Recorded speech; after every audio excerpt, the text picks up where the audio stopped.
ఈరోజు మా ఇంట్లో పెద్ద వంకాయ మసాలా ఫ్రైతో భోజనం మరింత రుచిగా మారిపోయింది. ఫస్ట్ ఎండు మిరపకాయల్ని హాట్ వాటర్లో కొద్దిసేపు నానబెట్టాను.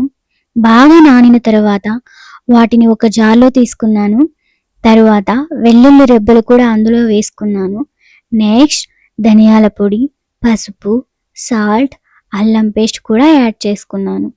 కొద్దిగా వాటర్ పోసుకొని అన్నిటినీ మెత్తగా మిక్సీ పట్టుకున్నాను. అలా మంచి కారం గుమగుమలాడే మసాలా రెడీ అయిపోయింది.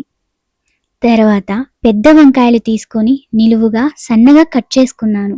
నేను ముందుగా ప్రిపేర్ చేసుకున్న మసాలాని వంకాయలకి బాగా దట్టంగా పూసాను. మొదట ఒక సైడ్ మాత్రమే మసాలా పెట్టాను. తర్వాత స్టవ్ మీద ప్యాన్ పెట్టుకొని కొద్దిగా ఆయిల్ యాడ్ చేశాను. మసాలా పూసిన వంకాయలు నెమ్మదిగా ప్యాన్లో పెట్టాను. కొద్దిసేపటికి తర్వాత రెండో సైడ్ కూడా మసాలా పూసుకొని పైన కొంచెం కొత్తిమీరతో గార్నిష్ చేశాను. ఆ తర్వాత రెండు వైపులా బాగా కాల్చుకుంటూ నెమ్మదిగా ఫ్రై చేసుకున్నాను. వంటింటి నిండా వచ్చిన ఆ గుమగుమల వాసన చూసి ఇంట్లో వాళ్ళందరూ ఈరోజు ఏం స్పెషల్ అని అడిగారు. అలా 2 సైడ్స్ బాగా ఫ్రై అయిన తర్వాత పెద్ద వంకాయ మసాలా ఫ్రై రెడీ అయిపోయింది. వేడి వేడి అన్నంలోకి ఈ మసాలా వంకాయ ఫ్రై సర్వ్ చేసుకొని తింటూ ఉంటే ఆ రుచి నిజంగా అద్భుతంగా ఉంటుంది.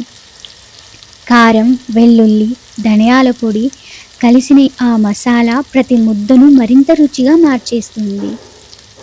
మా ఇంట్లో అందరికీ ఈ వంకాయ మసాలా ఫ్రై చాలా బాగా నచ్చింది. సాధారణంగా వంకాయ ఇష్టపడిన వాళ్ళు కూడా ఒకసారి రుచి చూసిన తర్వాత ఇంకో ముద్ద కావాలని అడిగారు.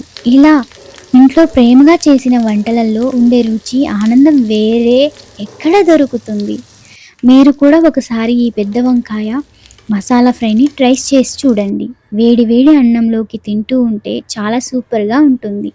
ఖచ్చితంగా మీ ఇంట్లో అందరికీ నచ్చుతుంది. బాయ్.